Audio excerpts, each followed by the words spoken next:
آج کی تعلیم کا آغاز کرتے ہیں۔ روایت صحابہ میں سے ہے، صحابی رضی اللہ تعالیٰ عنہ کا مہمان کی خاطر چراغ بجھا دینا۔ ایک صحابی رضی اللہ تعالیٰ عنہ حضور صلی اللہ علیہ وآلہ وسلم کی خدمت میں حاضر ہوئے اور بھوک اور پریشانی کی حالت کی اطلاع دی۔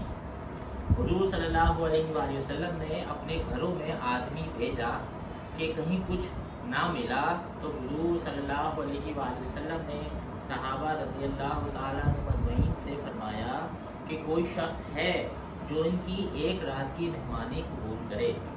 ایک انصاری صحابی رضی اللہ تعالیٰ عنہ نے عرض کیا، یا رسول اللہ صلی اللہ علیہ وسلم، میں مہمانی کروں گا۔ ان کو گھر لے گئے اور بیوی سے فرمایا کہ یہ حضور صلی اللہ علیہ وآلہ وسلم کے مہمان ہیں، جو اکرام کر سکے اس میں کسر نہ کرنا اور کوئی چیز چھپا کر نہ رکھنا۔ بیوی نے کہا، خدا کی قسم بچوں کے قابل کچھ تھوڑا سا رکھا ہے اور کچھ بھی گھر میں نہیں۔ صحابی رضی اللہ تعالیٰ عنہ نے فرمایا کہ بچوں کو بہلا کر سلا دیجیے اور جب وہ سو جائیں تو کھانا لے کر مہمان کے ساتھ بیٹھ جاویں گے اور تو چراغ کے درست کرنے کے بہانے سے اٹھ کر اس چراغ کو بجھا دینا۔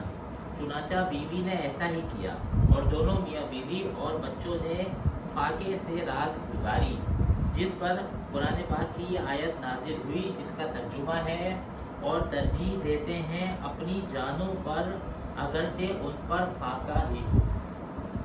فائدے میں شیخ الحدیث رحمۃ اللہ لکھتے ہیں کہ اس قسم کے متعدد واقعات ہیں جو صحابہ رضی اللہ تعالیٰ عنہ مجمعین کے یہاں پیش آئے، چنانچہ ایک دوسرا واقعہ اسی قسم کا لکھا ہے۔